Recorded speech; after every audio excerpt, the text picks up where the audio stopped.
हाम्रो जीवनमा दुईटा व्यक्तिलाई हामीले कहिले पनि बिर्सिनु हुँदैन। एउटा हाम्रो जीवनमा समस्या आइपर्दाखेरि हामीलाई साथ दिने व्यक्ति, अर्को हाम्रो जीवनमा समस्या आइपर्दा हामीलाई छोडेर जाने व्यक्ति। नमस्ते, म रोशनी, मेरो युट्युब च्यानलमा हजुरहरूलाई स्वागत छ।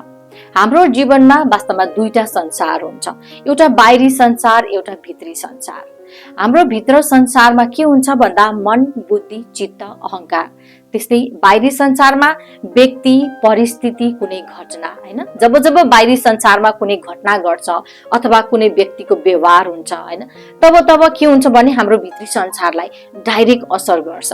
तर जब हामीले भित्री संसारमा काम गरेको छौं, हाम्रो मनलाई काबु गरेको छौं, हाम्रो मनलाई नियन्त्रण गरेको छौं भने पक्कै पनि यो बाहिरी परिस्थितिले हाम्रो जीवनमा केही पनि असर गर्दैन।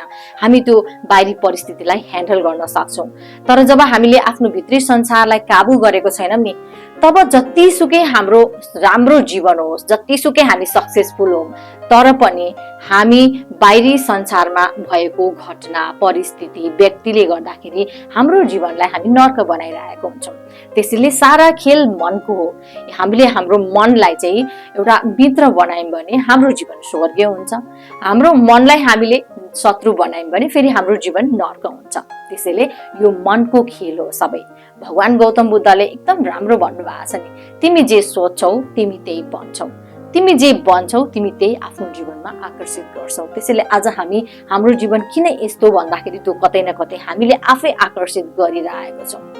त्यसैले हामीले हाम्रो सराउन्डिङ वास्तवमा एउटा मानसिक रूपले एकदमै सक्षम व्यक्ति पनि देखेको छौं, एकदम स्ट्रङ व्यक्ति पनि देखेको छौं भने मानसिक रूपमा कमजोर व्यक्ति पनि देखेको छौं।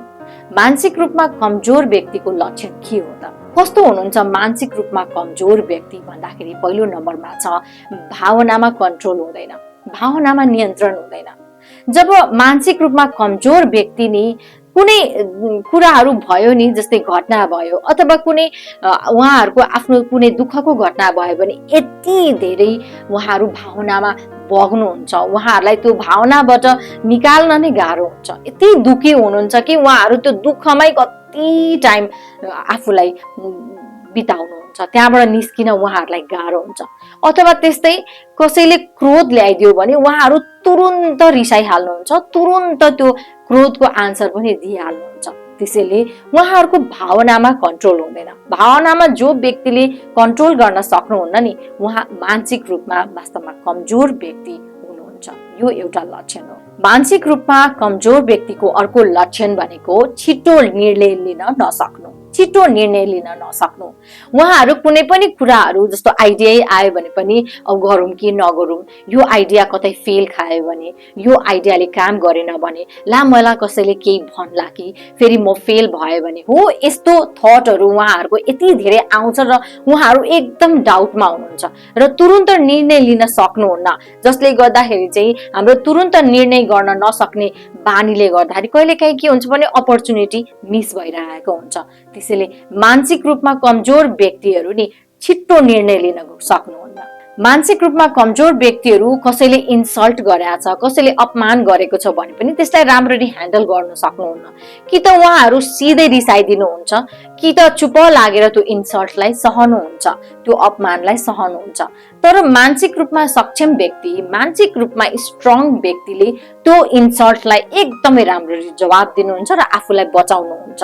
तर मानसिक रूपमा कमजोर व्यक्तिमा यो गुण हुँदैन। उहाँहरू कि डाइरेक्ट रिसाएर सम्बन्ध नै नराम्रो हुन्छ, कि त चुप लागेर सहनुहुन्छ।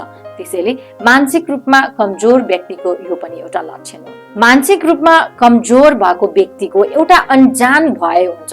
उहाँहरू इमेजिनेसन फियरमा एकदमै हुनुहुन्छ, उहाँहरू एकदमै एन्जाइटी पालेर बस्नुहुन्छ।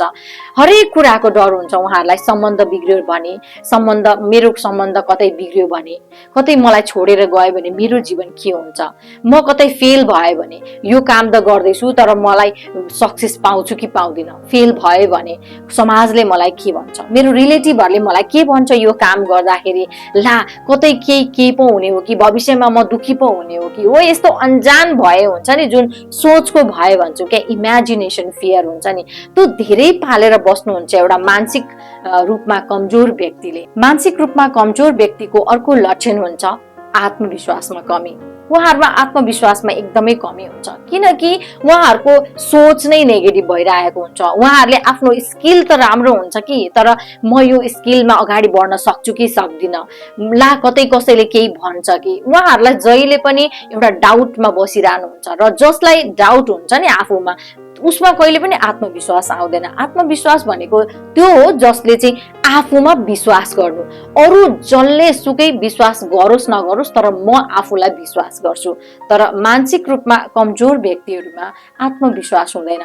उहाँहरुमा स्किल राम्रो हुन सक्छ, तर आत्मविश्वासको कमीले उहाँहरु कहिले पनि आफूले भनेको जस्तो एउटा पोइन्टमा पुग्न सक्नुहुन्न, अगाडि बढ्न सक्नुहुन्न, किनकि उहाँहरुको त्यो मनले गर्दा, त्यो सोचले गर्दाखेरि नै।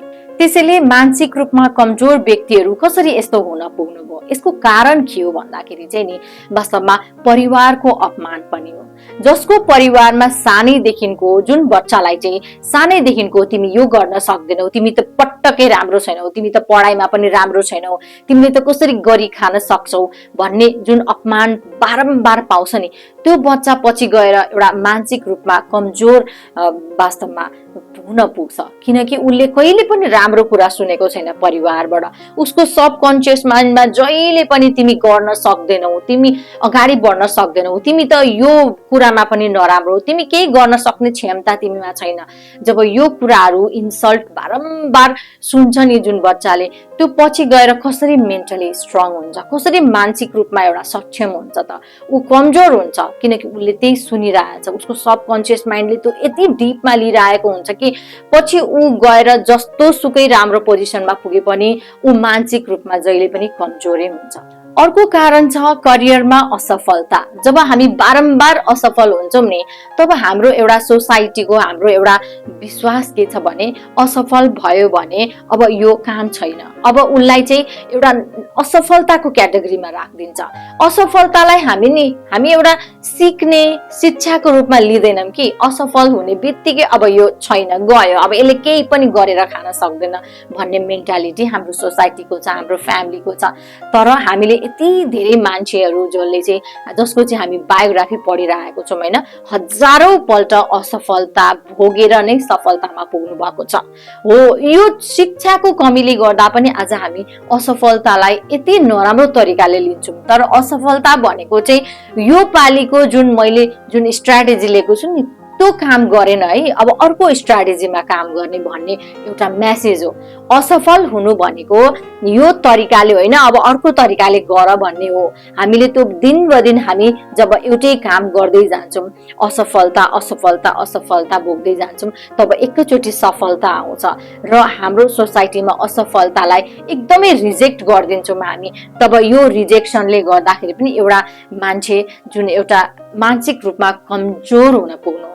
परिवारको दबाब, जुन बच्चालाई सानैदेखिको परिवारको दबाब आउँछ नि हैन, जे कुरा पनि पेरेन्ट्सलाई सोधेर गर्नुपर्ने, अलिकति ठुलो भएपछि उनीहरूलाई साथीहरूसँग घुम्न खेल्न जान पनि नदिने, उनीहरूलाई हरेक डिसिजनमा आमा बुवालाई भन्नुपर्ने, एउटा फ्रिडम हुँदैन। जब कलेज पुगिसकेको हुन्छ तब पनि टाइममा आउनु पर्ने, आफ्नो साथीभाइहरूसँग घुम्न जान पनि उनीहरूलाई पर्मिसन माग्नु पर्ने, फकाउनु पर्ने। जब परिवारले नयाँ नयाँ कुरामा अलाउनै गर्दैन, कुनै कुरा सिक्नमा परिवारले उनीहरूलाई प्रोत्साहितै गर्दैन, जहिले पनि परिवारकै जुन एउटा कन्ट्रोलमा बसिरहने बच्चामा पनि एउटा मानसिक रूपमा कमजोर लक्षण आइपुग्छ, कमजोर हुन पुग्छ। जब बारम्बार हामी निर्णय गलत लिइराख्छौँ र बारम्बार हाम्रो निर्णय गलत प्रुफ हुन्छ नि, तब पनि हामी मानसिक रूपमा कमजोर फिल गर्छौँ। किनकि हरेक चोटि अब गलत निर्णय लियौँ भने हामी आफैमा विश्वास हराउँछ।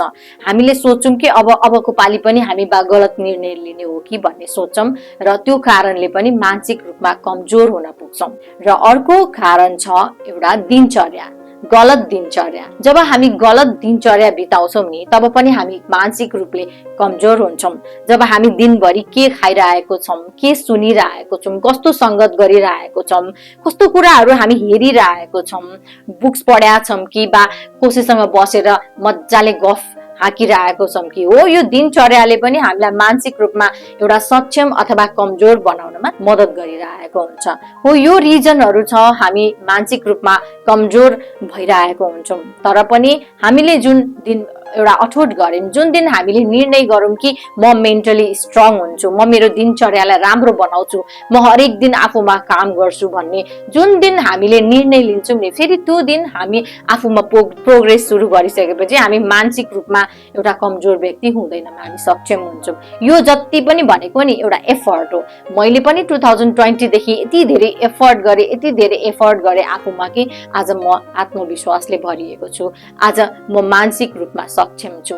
आज मलाई कुनै कुराको फियर छैन, किनकि मैले आफूमा काम गरेँ। हाम्रो घरको फ्यामिली मेम्बरहरूलाई, हाम्रो बच्चाहरूलाई हामीले जति सक्दो सानैदेखिको एप्रिसिएट गर्यौं, राम्रो एउटा व्यवहार गर्यौं, उनीहरूलाई सम्मान दियौं भने नि त्यो बच्चा पछि गएर मानसिक रूपमा एकदमै स्ट्रङ हुन्छ। हजुरहरूलाई यो भिडियो कस्तो लाग्यो प्लिज कमेन्ट बक्समा लेखिदिनुहोस्। अनि नयाँ हुनुहुन्छ भने प्लिज लाइक, शेयर अनि सब्स्क्राइब गरिदिनुहोस्। घन्टीको आइकनमा क्लिक गरिदिनुहोस् ताकि मेरो भिडियो अपलोड हुने बित्तिकै हजुरहरूकोमा नोटिफिकेसन आओस्। अलरेडी सब्स्क्राइब गरिसक्नु भएको छ भने थ्याङ्क यू सो मच। यसरी नै माया गरिदिनुहोस्, सपोर्ट गरिदिनुहोस्। मेरो भिडियो हेरिदिनु भएकोमा धेरै धेरै धन्यवाद हजुरहरूलाई।